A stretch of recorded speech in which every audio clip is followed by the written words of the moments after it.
welcome to Storyboard. I'm Shibani Gharat. Now let's start with the top stories for this week today. In a detailed report on mechanism to curb fake news, the Parliamentary Standing Committee on Communication and Information Technology has placed the spotlight on fake news creators, underscoring the financial incentives, technological tools and legal gaps that allow them to operate with impunity. Stakeholders told the committee that fake news creators often rely on sensational headlines and fabricated narratives to maximize clicks, gain followers and drive advertising revenue. These monetary rewards serve as a major incentive for individuals and groups to continue producing misleading content.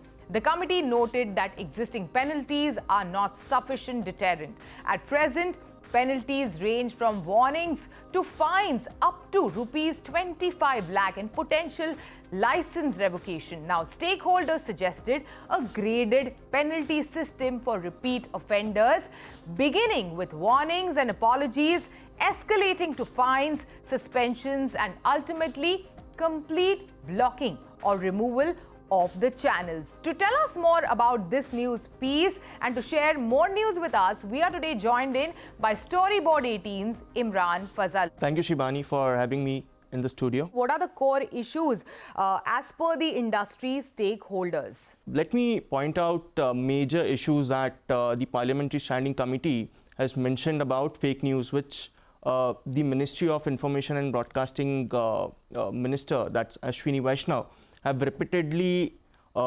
informed the Lok Sabha during parliamentary sessions that fake news is one of the major issues that the country is facing. Parliamentary Standing Committee has multiple times said that social media platforms should take proactive actions against such kind of news. But now with this report coming in, it makes the stand of the government more nuanced towards controlling fake news via creators directly, rather than putting the entire onus on the intermediary platforms like Meta or Google. Correct. Now moving on, key stakeholders from India's fastest growing video gaming and online money gaming sectors have called on the Ministry of Electronics and Information Technology, MeitY, to revise draft rules for the promotion and regulation of Online Gaming Act 2025, highlighting concerns over the proposed 5-year validity period for game registrations and the broad discretionary powers vested in the new regulatory authority. Imran, what are the core issues raised by gaming industry stakeholders during the conversation? So, if you see, Shibani, the MeitY has held 2 consultation meetings with the stakeholders, be it real money gaming industry or video gaming industry or the esports sector. In the latest consultation meeting, MeitY had released a draft rules for Promotion and Regulation of Online Gaming Act 2025. The rules suggest that an Online Gaming Authority of India will be formed. The smaller studios which operate in India are in large numbers. They are suggesting to the government that compliance burdens will impact their operations, while the definition of stakes mentioned in the rules is quite broader in the sense which might allow the gambling and betting platforms to enter into the social games and esports arena. So, apart from this, the major issue that the video gaming industry, including the Game Developers Association of India, in their written note to MeitY have suggested that incentives should also be given to the smaller studios and medium-scaled studios that operate in India.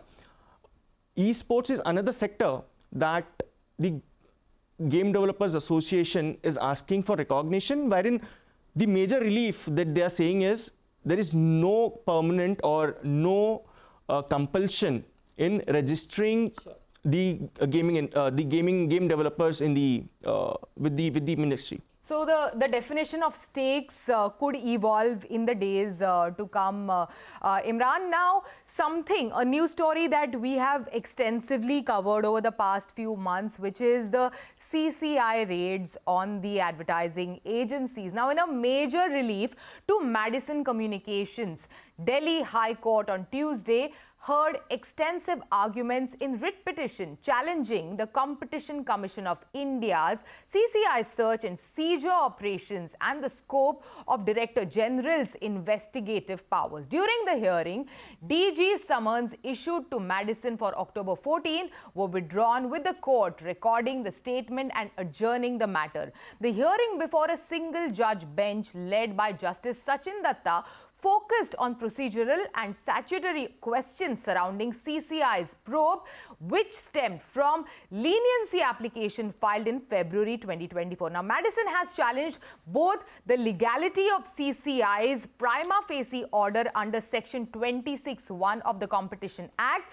and the DG's authority to expand the scope of investigation. Now, during the hearing, the counsel for Madison also indicated that an interim application should be heard before any new summons are issued to address outstanding procedural concerns. The court agreed to grant 2 weeks' time for further steps and indicated that the matter would be taken up again after 3 weeks. Now, Imran, tell us, what is your understanding? What are you hearing from the industry? How does the court hearing impact the entire probe that CCI has conducted on media agencies? Media agencies are looking at a very positive note, wherein it is considered as a major win for Madison, because it is at very few instances in which CCI's DG summons have been withdrawn.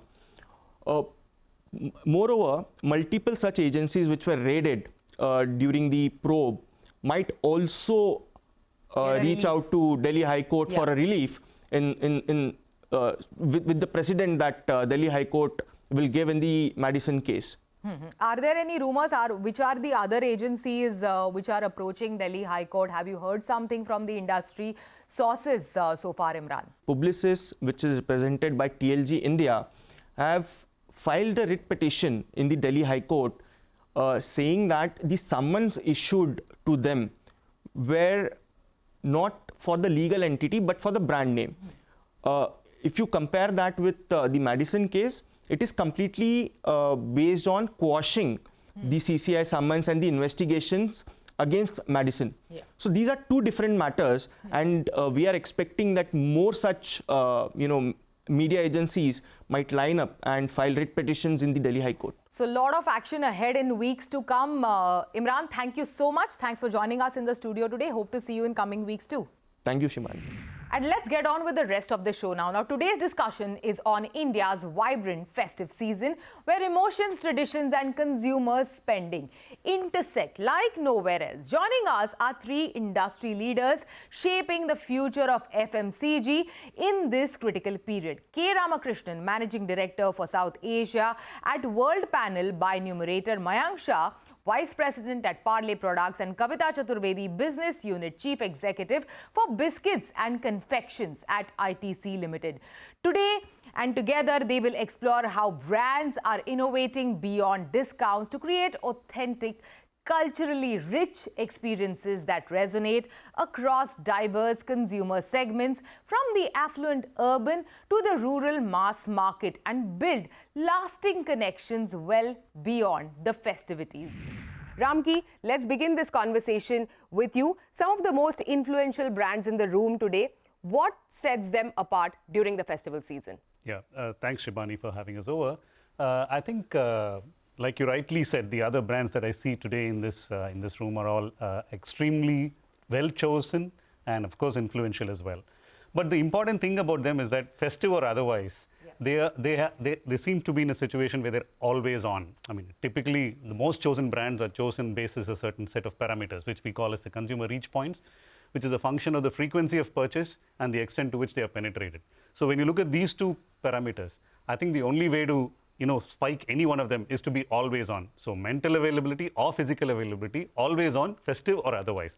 festive happens to be a season when they take advantage of this continuous presence that they have. So I think that's what differentiates them the most. Sure. Let's get on to Kavita now. Kavita, if you can tell us, how do affluent, urban, middle class, mass and rural segments differ in festival demands and expectations, if you can tell us that? So in India, festivals are a mood or an emotion, and it affects everybody equally, irrespective of what social strata or which part of the country you're coming from. Because during this time, everybody is trying to do a little better than what they would normally do. So everybody is trying to consume better because there's a lot of gifting that takes place. And when you give gifts to people, you want to give people something that reflects well on you. So you give gifts which are better than what you would normally consume. When people come home, because there's a lot of visits from friends and relatives, so that too is about the best that you can offer or lay out on the table. However, there are some differences that start emerging, especially when one looks at India Alpha 1, which is, say, 15 lakh odd homes in the country. And for them, gifting is a very, very important marker of who they are. So we find when we do our researches amongst luxury consumers, India Alpha 1, people want to not repeat gifts from last year. They want to give things that are not off the shelf. They want to give things that are personalized. So we have a brand, for example, called Fabel, which is the Fabel chocolate brand, India's, I think, only luxury chocolate brand crafted in this country. So for this segment, we actually found that we needed to make a website, fabel.in, which was focused on, all the gifting range that we have, the handcrafted. It allows you to make things for this particular segment. So we find that there are sections of people who are looking at personalization. Then there is the mass of the country, which is also looking at giving something a little aspirational. And there are people who are looking at things from the point of view of, healthy or a little bit on fitness. So we even have our younger brands like Right Shift, which targets people about 40, which are doing gifting editions. So depending on who you are, you want to do a little better. You're looking at gifts that reflect your personality. And that's what brands try to do at this point in time. Okay. We have Mayank over here. And I feel one of the biggest Parle engagement growing up, in Mumbai, used to be passing through that Parle bridge, and you get to smell the smell of the biscuit, which is the fragrance of the biscuit being baked over here. Yeah, it's in the air, and that would immediately trigger you to go ahead and buy a pack from like a shop nearby. But having said that, how can brands engage across consumer price tiers, pack sizes and geographies? Yeah. So one of the things that we've been, observing of late is that when it comes to festive spendings and when it comes to, the aspirations that consumers have during festive times, they're not very different. They're converging. In fact, while, earlier it used to be that rural aspirations used to be very different from urban aspirations, that's not the case of late. We are seeing, more or less similar aspirations. Maybe the willingness to spend a large amount may not be there, but as far as the experiences that are expected out of products or brands, they're more or less matching with their urban counterparts. Add to it, when it comes to gifting and other things, I think what we're also seeing that certain parts of India are really very big on it, like north and west are really big compared to south and east, where gifting happens. But here, I think Kavita also shared that, it's about what you want to project. It's about, your personality that you want to project when you're gifting something. And that's what is making the difference. So that's something that's very, very important for consumers of north and west compared to consumers in south and east. Also, what we've seen of late is that the younger generation is looking at a little different kind of gifting. They are looking at, gifting in experience rather than just gifting something or gifting something, which might be costly or something like that. So there is a lot more thought that goes behind gifting today compared to what it used to be earlier. So Mayank, how do you carry this momentum forward? Just yesterday I saw like a Korean cheesecake with Parle-G on top, or the sandwich ice cream. Pretty much, what we see Biscoff playing off in like, global markets. So how do you carry this momentum forward and hop on some of these trends? Festive time becomes a good opportunity for us to sample out new things, innovations, and they're also ideal time when consumers want to try out new things. So what happens typically is when you come up with innovations, when you come up with new things during festive times, consumers try it out, and then some of them, they become, regular affair. We see good traction coming in, and even beyond festive times, consumers consume those kind of products. So net, I think this is an opportune time. It's a great time for companies to innovate and come up with things which consumers can try. The willingness or propensity to try out new things or innovative things is much higher during the festive times. Yeah.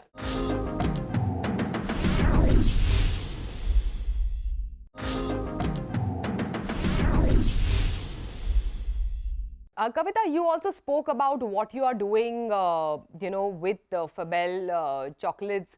But how do you ensure that, it is seen as regular indulgence when it comes to consumers actually going ahead and picking a pack just to indulge occasionally beyond the festival? So, like Ramki put in at the very beginning, when you are one of India's most chosen brands, or when you're in the FMCG business, you actually need your products consumed very frequently. So we have products which we are consumed 365 days a year. So there are products which are consumed weekly, and then there are products which are more in the indulgence space. What happens with the festive period is that it's literally for everyone in the country. It's literally a license to be able to indulge.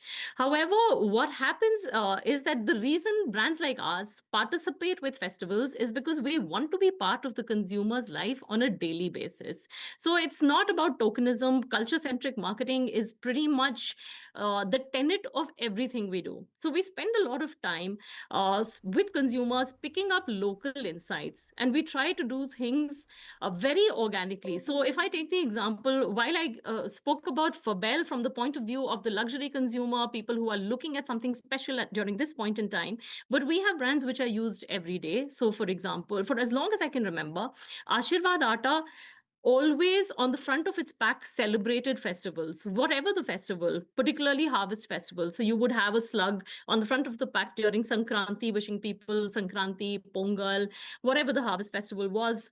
Or last year during Chhat Puja, we actually collaborated with a Madhubani artist to put together the stories of the Chhat on the front of the pack. So there's a lot of, culture-centric marketing, which is part of everything we do on a regular basis on all our products. Because I think once brands become really large, unless you are authentically connecting with the consumer, you're not really going to get brand love. So that's what I wanted to put forward. And Kavita, also sticking with you, what do trends like, the viral Dubai chocolate teach companies such as yours? Like, what are some of the learnings that you pick from some of these trends? So the broader thing is that because of social media, because of the fact that we are globally connected, people get to know everything at the same time as anywhere in the world. So whether it is news, whether it is a new trend, whether it's a new song, whether it's the latest phone, you get to know things at the same time. And thanks to quick commerce, people want everything right now. So if there's a phone that's launched, I want it right now. So I think that's a lot of onus on us marketers to do trend spotting, a lot of social listening that you need to keep doing, spot the trend and put it out in your products, because consumers want to experiment. People want to, so there is no longer this whole thing of being closed to food from outside. If it's a Mexican trend, an Asian trend, or if it's kunafa that you're talking about, people want to experiment. So those who put out products which allow consumers to, figuratively get a bite into that aspirational sort of life, those brands are going to be rewarded. So it's really important to be agile, to trend spot, and to put out products really quickly. So you have to have a very fast turnaround loop as far as all of these things are concerned. Ramki, over to you. When it comes to FMCG, apart from the brands that are there in the room, which others are nailing, this festive season this year? Ghee, for example, is one category which definitely does see a spike, so much so that almost 5 percentage points in penetration goes up for ghee. Yeah. The second category in foods that you would see is a little bit in edible oils happens. Chocolates, because of the extensive gifting, sees a minor spike in there as well.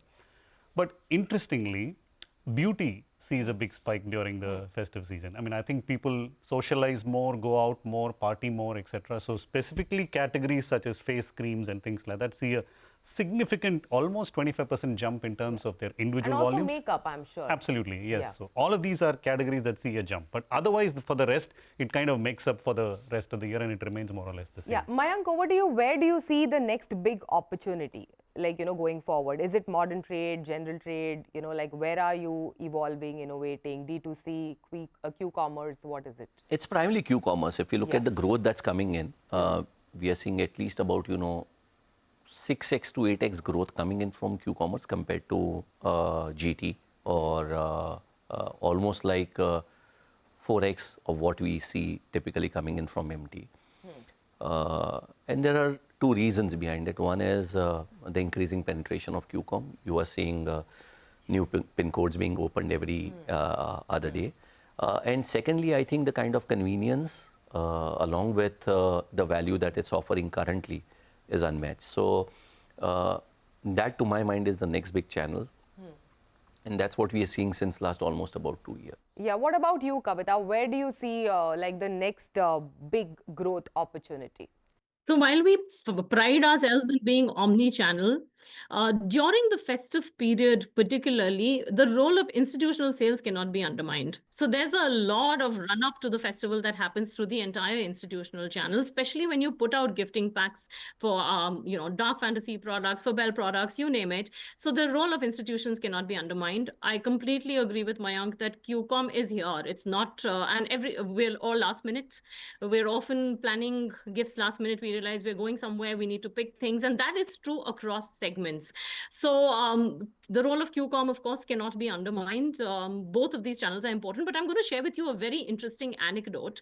During Rakhi, just before, run up to Rakhi, I was in working the market, wholesale market in Ahmedabad, and I found ice cream parlors. You would see the branding of the ice cream brand.